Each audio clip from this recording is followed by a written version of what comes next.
Assalamualaikum warahmatullahi wabarakatuh. Selamat pagi Ananda Ibu semuanya. Bagaimana kabarnya pada pagi hari ini? Semoga kita semua dalam keadaan sehat walafiat. Baiklah, pada kesempatan pada kali hari ini pembelajaran kita tidak dapat menggunakan pembelajaran seperti biasanya tatap muka. Tetapi pembelajaran kita saat sekarang ini kita menggunakan pembelajaran secara online atau daring, ya, karena berhubungan dengan adanya pandemi COVID pada saat sekarang ini. Nah, untuk itu tidak menutup kemungkinan bagi Anda semuanya untuk masih tetap belajar di rumah. Baiklah, pembelajaran kita pada kali hari ini ialah mengenai evaluasi pemberdayaan komunitas.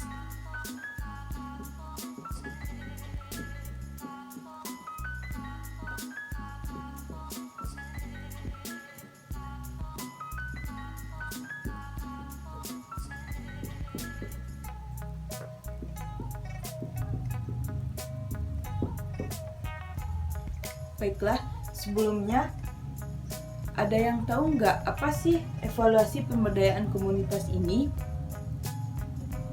Baik, evaluasi pemberdayaan komunitas ini merupakan suatu kegiatan pengamatan.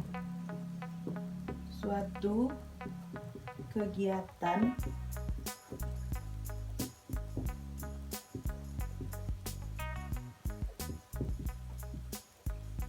kegiatan pengamatan yang dilakukan untuk mengumpulkan data mengenai evaluasi pemberdayaan komunitas tersebut. Apakah evaluasi tersebut sudah efektif atau belum efektif dilaksanakan, serta untuk meningkatkan kualitas bagi masyarakat.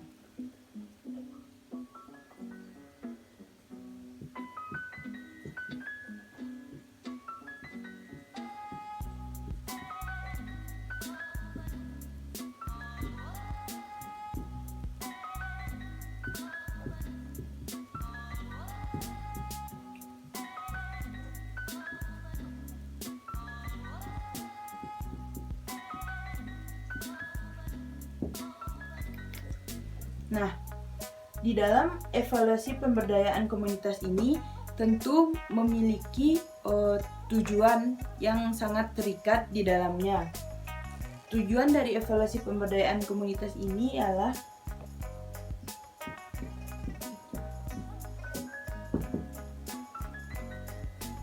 yaitu untuk mengetahui seberapa jauh kegiatan-kegiatan yang dilaksanakan telah sesuai dengan atau menyimpang dari pedoman yang telah ditetapkan. Dengan demikian akan dapat diketahui tingkat efektif atau efisiennya kegiatan yang telah dilaksanakan. Intinya untuk mengetahui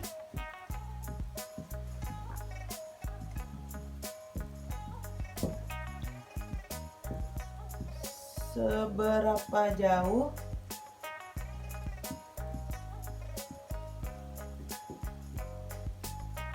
kegiatan yang telah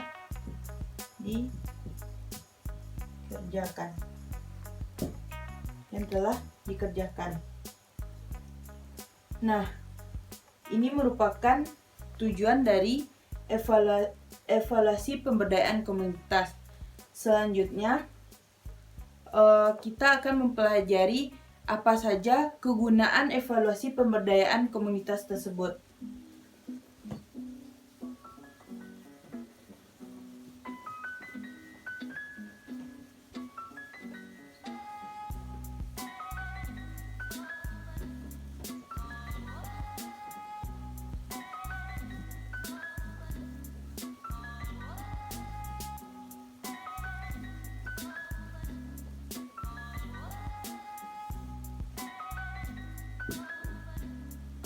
Nah, selanjutnya kegunaan evaluasi pemberdayaan komunitas.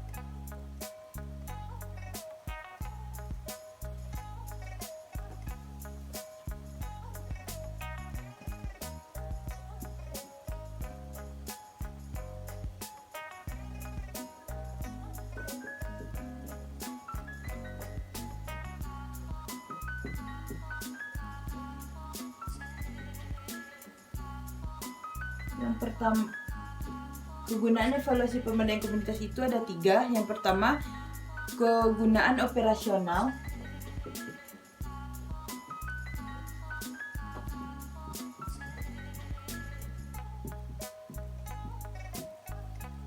Kegunaan operasional. Yang kedua itu kegunaan analitis bagi pengembangan program.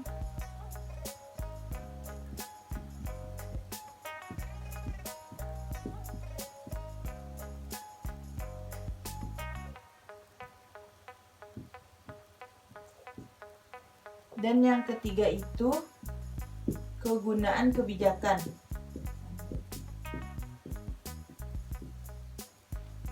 Nah, di dalam kegunaan operasional ini meliputi yang pertama itu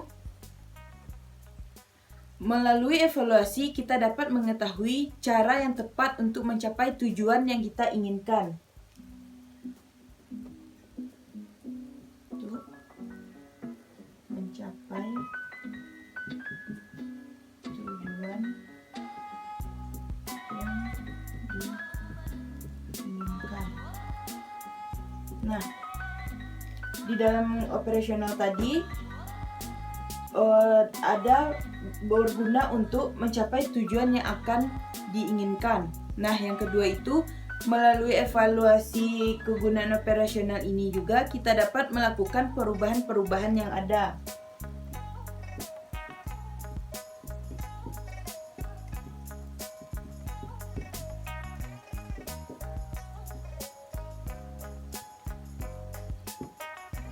Dan yang terakhir itu melalui evaluasi ini juga kita akan dapat mengembangkan tujuan-tujuan yang ingin dicapai.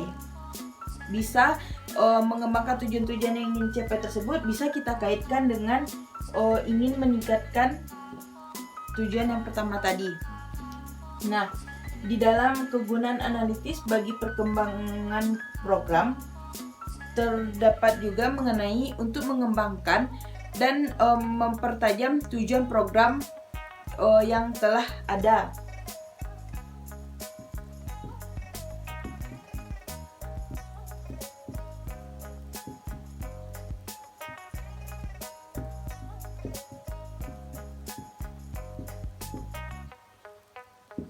Mempertajam program yang telah ada.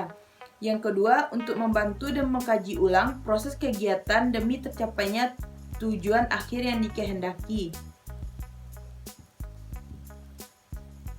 Membantu mengkaji ulang agar tujuan yang diinginkan tercapai. Nah, yang ketiga itu kegunaan kebijakan. Di dalam kegunaan kebijakan ini juga terdapat untuk menggali dan meningkatkan kemampuan-kemampuan terhadap perubahan-perubahan.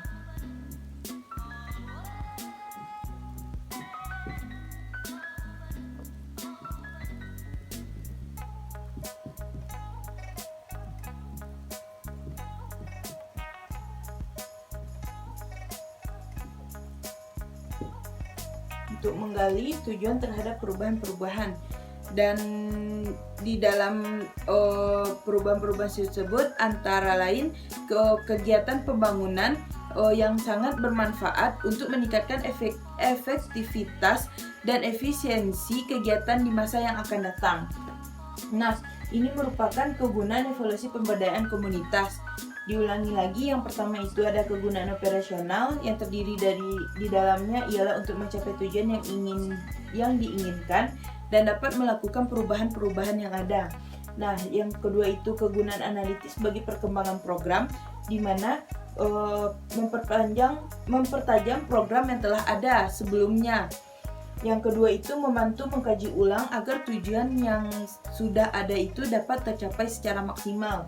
Dan yang ketiga itu kegunaan kebijakan, yang itu menggali tujuan-tujuan yang telah ada untuk terhadap perubahan-perubahan yang akan datang.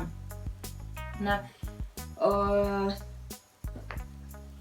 apakah dari Anda semua ada yang ingin ditanyakan?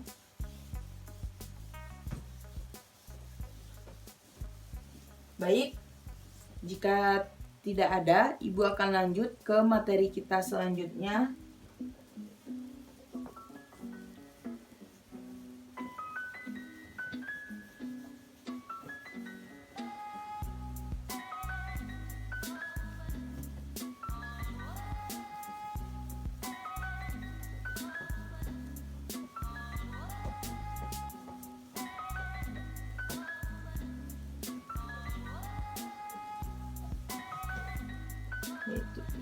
Baik. Materi selanjutnya itu mengenai aksi pemberdayaan komunitas.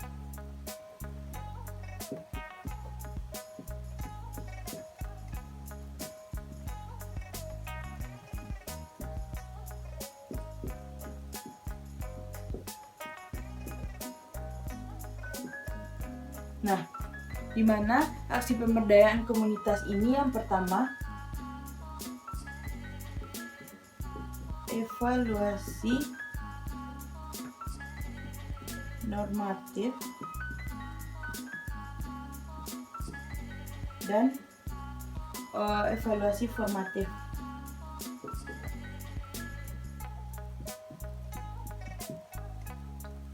Nah, di mana evaluasi normatif ini merupakan evaluasi yang dilakukan setelah program selesai dilaksanakan. Berarti ini setelah program selesai dilaksanakan.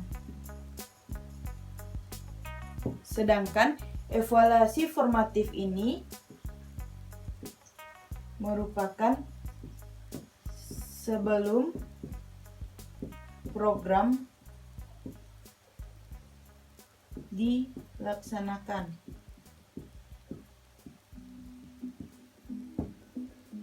Nah, aksi pemberdayaan komunitas yang kedua itu ialah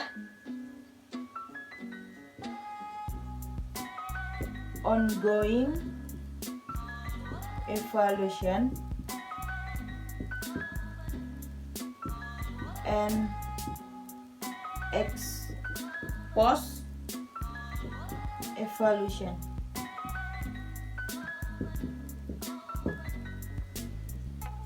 Nah, di mana ongoing evaluation ini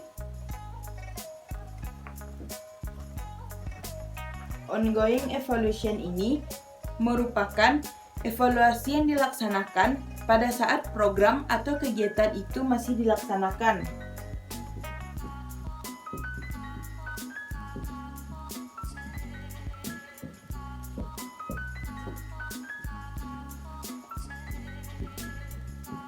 Nah, yang sedangkan ex post evaluation merupakan evaluasi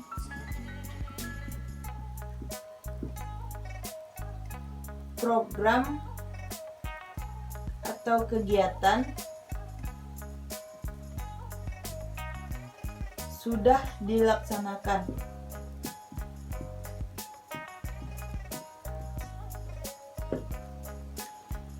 Selanjutnya, yang ketiga itu mengenai evaluasi inter dan ekstern. Nah, di mana evaluasi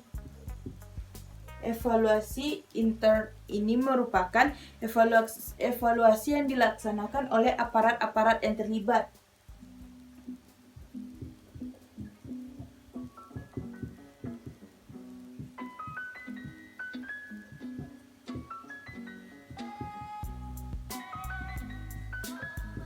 Sedangkan evaluasi ekstern ini merupakan evaluasi yang dilaksanakan oleh yang di luar aparat-aparat yang terdapat di dalamnya, atau evaluasi yang dilaksanakan oleh di luar dari organisasi tersebut.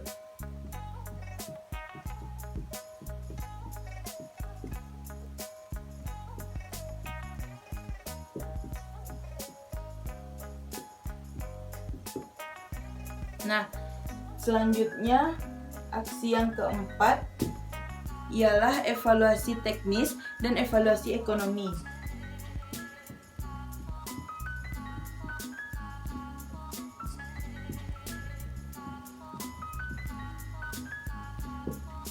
Evaluasi teknis ini merupakan evaluasi yang berkaitan dengan fisik.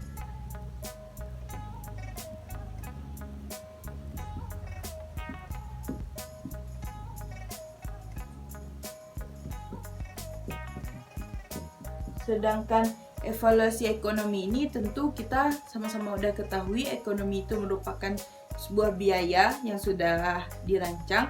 Jadi evaluasi ekonomi ini merupakan evaluasi penerimanya sesuai dengan aturan yang sudah ada.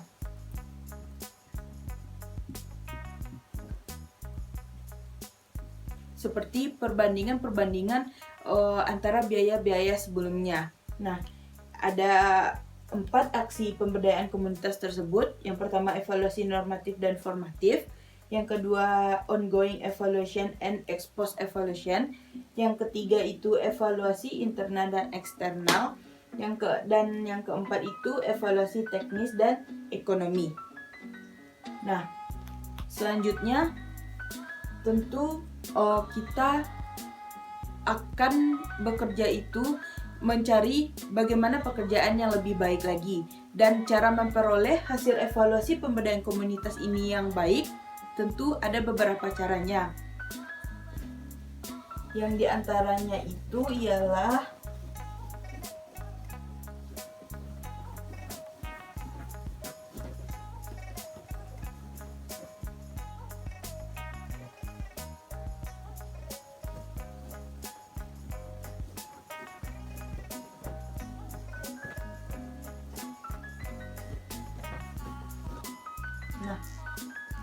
cara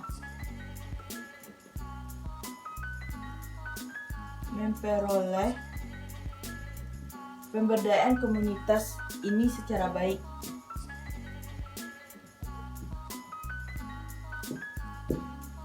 Tentu kita memiliki beberapa caranya. Yang pertama itu memiliki tujuan yang jelas.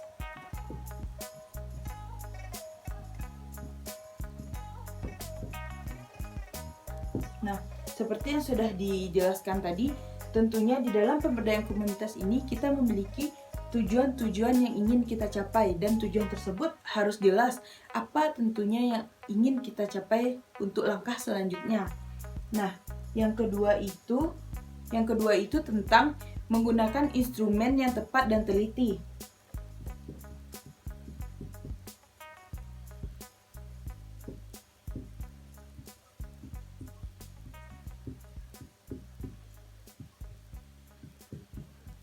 Nah, di sini kita harus memiliki instrumen yang tepat dan teliti, atau kita harus memiliki sumber yang jelas dan tepat.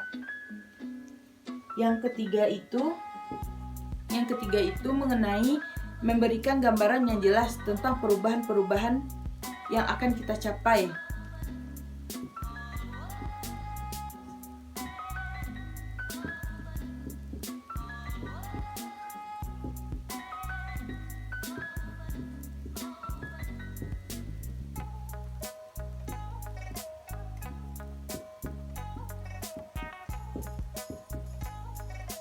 Tentang perubahan yang ingin kita capai. Tentunya kita harus menjelaskan atau memberikan sebuah deskripsi tentang perubahan apa sih yang akan kita lakukan untuk kedepannya agar lebih baik lagi. Nah, yang keempat itu mengenai tentang evaluasi harus praktis.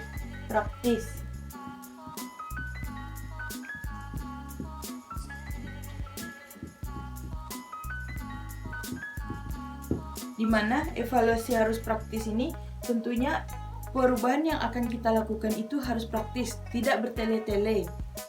Dan Yang terakhir itu ialah objektif, di mana kita dapat melakukan evaluasi itu secara objektif. Kita mengetahui di mana yang akan kita lakukan perubahan-perubahan yang akan kita lakukan selanjutnya. Nah, itulah merupakan bagaimana cara memperoleh pemberdayaan komunitas secara baik. Itu materi kita pada pagi kali hari ini. Semoga bermanfaat dan mahasiswa adik-adik semuanya, jangan lupa menjaga kesehatan seperti mencuci tangan yang rajin, keluar rumah menggunakan masker, dan sering mengkonsumsi sayur dan buah-buahan. Baiklah, sekian. Assalamualaikum warahmatullahi wabarakatuh.